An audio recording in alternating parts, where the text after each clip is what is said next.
La noche entre el 30 de junio y el 1 de julio de 1520, los españoles salieron huyendo de Tenochtitlan, la gran ciudad de los mexicas. Estos, hartos de los abusos y la avaricia, expulsaron al arbitrario invasor. Muchos murieron ahogados en el lago por el peso de las armas y los lingotes de oro que cargaban, producto del robo a la ciudad. Sin embargo, otros cayeron abatidos por la furia del pueblo en armas. Esa noche ocurre pues la primera y única derrota de las tropas del conquistador español Hernán Cortés y sus aliados indígenas tlaxcaltecas a manos de un embravecido ejército mexica en Tenochtitlan. La leyenda cuenta que esa fue la noche triste en la que Cortés llora su derrota frente a un árbol, un añejo ahuehuete ubicado aún hoy día en la calzada de Tacuba, en la Ciudad de México. En su conciencia había cientos de sus soldados que fueron masacrados por los indígenas, que también murieron al expulsarlos. Otros murieron ahogados en las acequias junto a sus caballos y su valioso botín de oro que habían robado a los mexicas y fundido en tejos para una mejor transportación. Ese valioso tesoro se perdió en las aguas de Tenochtitlan. Esto es lo que dice la historia. Y sin embargo, para propios extraños lo que es considerado una leyenda es una verdad sólida, ya que gracias a análisis científicos recientes a un tejo, un lingote de oro encontrado en el corazón de la Ciudad de México, es posible afirmar que sí corresponde a la huida de la isla de Tenochtitlan emprendida por Hernán Cortés y sus huestes desde el 30 de junio de 1520. El 13 de marzo de 1981, al norte de la Alameda Central de la Ciudad de México, durante los trabajos de construcción de la banca central, Bancén, se suscitó el hallazgo más inesperado en el tramo meridional de la calle Soto, justo al sur de su intersección con la calle Santa Veracruz, y a escasos 33.20 metros al norte de la avenida Hidalgo. Fue muy temprano en la mañana, según recuerdan, cuando un trascabo extraía cieno del lecho de un canal secundario que luego sería identificado como la vieja acequia de Tolteca a Calolco en el canal de los Toltecas, como se traduce, a exactamente 4.80 metros de profundidad. La máquina excavadora removió con su cucharón una barra metálica amarilla que tenía forma cuadrangular y una marcada curvatura. De inmediato, uno de los trabajadores del Instituto Nacional de Arqueología e Historia descendió al fondo de la fosa para rescatarla. Se trataba de Félix Francisco Bautista García, llamado Don Félix, un tosudo oaxaqueño de baja estatura, nacido en Asunción Etla y que rozaba en aquel entonces los 47 años de edad. Tras un largo forcejeo y en medio de una gritería, Don Félix impidió que los ingenieros de la compañía Excavaciones y Cimentaciones, CEXA, le arrebataran la barra para luego entregarla a los arqueólogos. Aún así, la disputa entre unos y otros se prolongó durante media hora y hubo al final que recurrir al auxilio de la policía para dirimir el asunto. Ya calmados los ánimos, Don Félix Francisco se encargó de entregarlo a los arqueólogos del Instituto Nacional de Arqueología e Historia, que de inmediato se hicieron cargo de la pieza. Don Félix Francisco Bautista García, quien falleció en 2019, tuvo la oportunidad de participar después en varias excavaciones arqueológicas. Los investigadores hicieron el análisis correspondiente y, según el Instituto Nacional de Arqueología e Historia, el oro fue fundido entre 1519 y 1520, por lo que se dieron cuenta de que la ubicación del hallazgo correspondía perfectamente al tesoro de Moctezuma y concordaba con el camino seguido por Hernán Cortés y sus hombres durante la noche triste, la célebre huida de Tenochtitlan, protagonizada por él y sus españoles el 30 de junio de 1520. Tras un brutal baño de sangre, donde murieron cientos de españoles, tlaxcaltecas y huejotzingas, el tejo de oro, como bautizaron los arqueólogos a este objeto, que casi con seguridad formaba parte del tesoro robado de la capital azteca, se hundió en el canal de Tolteca al Calolco, quedando sepultado en su lecho durante casi 500 años. Pero hagamos un poco de historia para entenderlo todo. A la llegada de los españoles al país en 1519, notaron desde su llegada que en el territorio había grandes tesoros. Esto por las ofrendas que eran enviadas por el Tlatoani Moctezuma, quien, tratando de evitar su llegada hasta la ciudad azteca, enviaba piedras preciosas o diversas piezas hechas de oro a los españoles. Pero en vez de frenar a Hernán Cortés y a sus acompañantes, el ver las piezas de oro que les eran enviadas les causaban más curiosidad a los codiciosos españoles que ardían en deseos de llegar a Tenochtitlan. Cortés y unos 500 hombres que lo acompañaban desembarcaron en la isla de Santa Cruz, hoy conocida como Isla Cozumel. Avanzaron hacia la costa de Yucatán para luego dirigirse hacia Tabasco, Tlaxcala y Cholula. A su paso por esos pueblos, las tropas españolas lograron derrotar a los habitantes indígenas, a los que convencieron de aliarse con ellos en contra de los mexicas y de pasadita, claro, aprovecharon y acumularon riquezas. Fue el 8 de noviembre de 1519 cuando Cortés y su ejército llegaron a México Tenochtitlan, capital del Imperio Mexica. Ese día, el Tlatoani Moctezuma y el conquistador español tuvieron su primer encuentro justo en donde hoy en día se encuentra la esquina de la calle Pino Suárez y República del Salvador, en donde incluso hay un mural que representa dicho encuentro y donde apenas hace 11 años descendientes de Hernán Cortés y de Moctezuma se encontraron y se dieron un fraternal abrazo. Pero volvamos a la historia. En ese mismo sitio, en 1519, el conquistador Hernán Cortés se encontró cara a cara con el general Moctezuma, gracias a la intercesión de Carlos V de España y I de Alemania.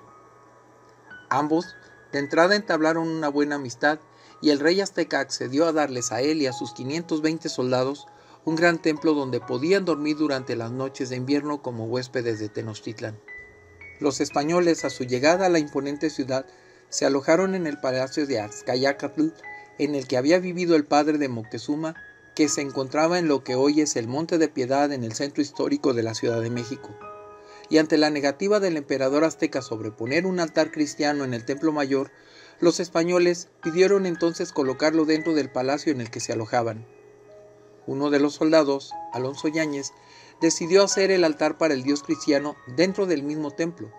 Durante su construcción, un carpintero que estaba construyendo el altar se dio cuenta que había una puerta oculta.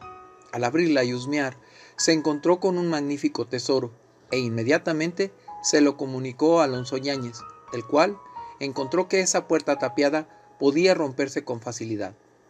A su vez, informado Cortés y sus hombres, ni tardos ni perezosos llegaron al otro lado y al hacerlo no podían creer lo que veían sus ojos. Miles de joyas de oro, planchas, tejuelos, piedras preciosas y cofres llenos de esmeraldas que se extendían hasta donde la vista alcanzaba. Bernal Díaz del Castillo, en la historia verdadera de la conquista de la Nueva España, narra que al abrir la puerta y ver tantas riquezas quedaron elevados. Y cuando fue abierta, Cortés, con ciertos capitanes, entraron primero dentro y vieron un gran número de joyas de oro y planchas, y tejuelos, y piedras preciosas y otras grandes riquezas, y quedaron elevados. Así describe Bernal Díaz del Castillo ese momento, con lo que impunemente los huéspedes faltaron a la hospitalidad de sus generosos anfitriones. Los aztecas, para dejarlo claro, era un imperio de 15 millones de personas que había florecido en el siglo XIV. Tenían un férreo control de los tributos sobre todos los pueblos de la zona. A lo largo de los años habían reunido un auténtico ajuar que procedía de las minas de oro, así como de las batallas que habían ganado, los tributos que habían logrado y que eran, según la historia, grandes tesoros. Las riquezas, según la tradición mexica, no podían ser tocadas por Moctezuma, solo podían ser incrementadas, como lo habían hecho su padre y su abuelo. La fortuna era resguardada en el llamado Teucalco. Entre los objetos de oro que se encontraron los españoles había aretes, diademas, tejidos de plumas, escudos finos, lunetas de nariz, ajorcas, collares, entre otros. Todo el oro encontrado por los españoles fue fundido y convertido en barras. Pero a sus aliados los tlaxcaltecas, que se unieron a ellos por ser sometidos por los aztecas, les dieron el premio de consolación: chalchihuites, piedras de jade, plumas y algunas maderas finas. Luego de descubrir el tesoro, la avaricia claramente invadió a Cortés, que hizo prisionero a Moctezuma. Los conquistadores españoles reunieron todo lo que encontraron en el templo, junto con lo que habían conseguido en su camino a Tenochtitlan, y se disponían a partir pacíficamente para España cuando les llegó una noticia amarga. El gobernador Diego Velázquez había confiscado en la isla de Cuba los bienes de Hernán Cortés por desobedecer sus órdenes e intentar conquistar este imperio, y había organizado un ejército que constaba de 19 embarcaciones, 1,400 hombres, 80 caballos y 20 piezas de artillería al mando de Pánfilo Narváez, otro conquistador español que fue enviado para capturar a Cortés, quien había desobedecido las órdenes del gobernador de Cuba sobre no venir a México. Cortés tuvo que acudir junto con algunos de sus soldados a prestar batalla, pero luego, tras enfrentar a Pánfilo Narváez y derrotarlo, Cortés volvió a Tenochtitlan, pero se encontró con una desagradable noticia. En la capital del Imperio Azteca, muchos de sus hombres se habían amotinado y horrorizado se encontró con la noticia de que el rey Moctezuma había muerto apedreado y además los aztecas amenazaban con matar a los españoles que los habían tratado injustamente y por ello eran llevados a la pira de los sacrificios. La rebelión de los aztecas fue originada por una matanza que los españoles cometieron en el Templo Mayor. A aquel episodio se le conoce históricamente como la matanza de Toxtlaco. Para calmar al pueblo, se pidió a los jerarcas que intercedieran por los españoles y sus hombres, pero la muchedumbre enardecida apedreó al emperador, causándole la muerte. El comandante decidió que huirían la noche siguiente cogiendo solo el oro que pudieran llevar consigo y dejando atrás la mayor parte del tesoro, ese que habían encontrado en el templo.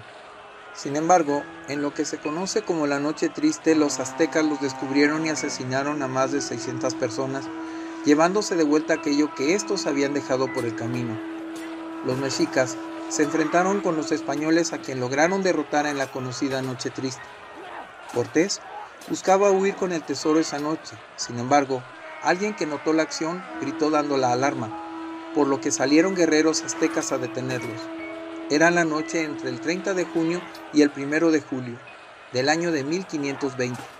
Los españoles fueron sacados de la gran ciudad de los mexicas esa noche, en que murieron unos 600 españoles ahogados en el lago por el peso de los lingotes que cargaban, producto del robo a la ciudad, y que además de la vida perdieron por avaricia el tesoro que habían acumulado.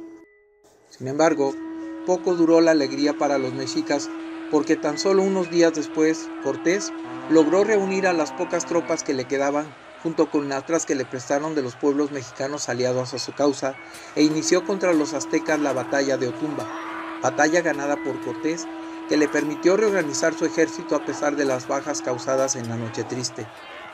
Se dice que en tanto esto sucedía, Cuauhtémoc decidió deshacerse de esa riqueza antes de que la ciudad cayera por completo.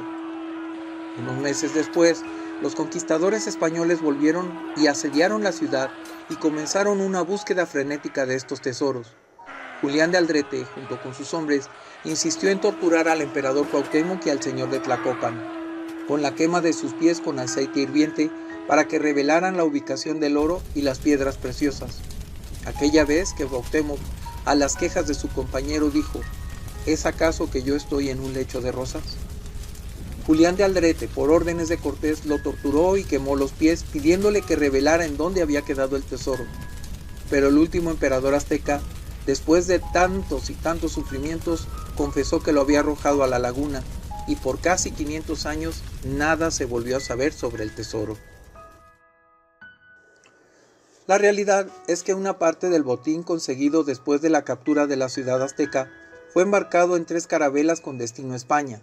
No obstante, el corsario francés Fleury reunió una flota de 6 barcos y atacó a los españoles en las proximidades del Cabo de San Vicente.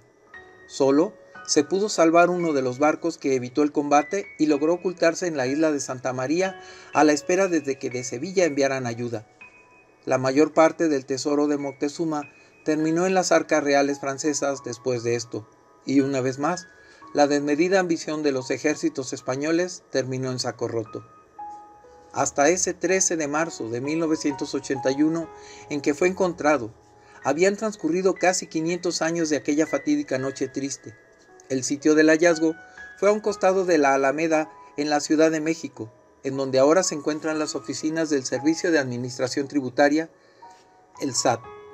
El tejo de oro llegó a las manos del director general del Instituto Nacional de Arqueología e Historia, a la postre Gastón García Cantú, quien a su vez le informó al mandatario José López Portillo. López Luján recordó que, en una rueda de prensa realizada en la otrora residencia oficial de Los Pinos, el presidente calificó el descubrimiento como reflejo en el cual se tienen que ver todos los mexicanos. Pero más allá de los discursos, ese lingote es una pieza clave en el rompecabezas de ese suceso histórico, pues coincide con la descripción que Bernal Díaz del Castillo hizo de los tejos de oro que se obtuvieron en la fundición del tesoro de los antepasados de Moctezuma. Bernal Díaz del Castillo refiere que los tejos medían 3 dedos de ancho equivalentes a 5.4 centímetros y aunque no lo crean, eso mide el lingote hallado en 1981. Asimismo, en el Códice Florentino se asienta e ilustra que una vez consumada la venganza, los mexicas regresaron a los canales a buscar los objetos expoliados y es curioso que uno de ellos aparece portando una espada en la mano derecha y un barrete de oro en la izquierda. Otras de las conclusiones a las que han llegado en torno al tejo de oro es que fue elaborado entre noviembre de 1519 y junio de 1520 por los plateros de Moctezuma que residían en Azcapotzalco, bajo la supervisión y los estándares de los conquistadores españoles. Se confeccionó en las casas viejas de Azcayácatl, fundiendo un conjunto de joyas e insignias de orfebrería mexica a una temperatura de 950 grados centígrados. Las piezas mexicas fundidas procedían del tesoro de los antepasados de Moctezuma, hallados por los españoles en el Teucalco, casas viejas de Azcayácatl, o quizás del oro obtenido como botín de guerra en los almacenes reales de Petlacalco, las armerías de Tlacocalco o los talleres artesanales de Totocali.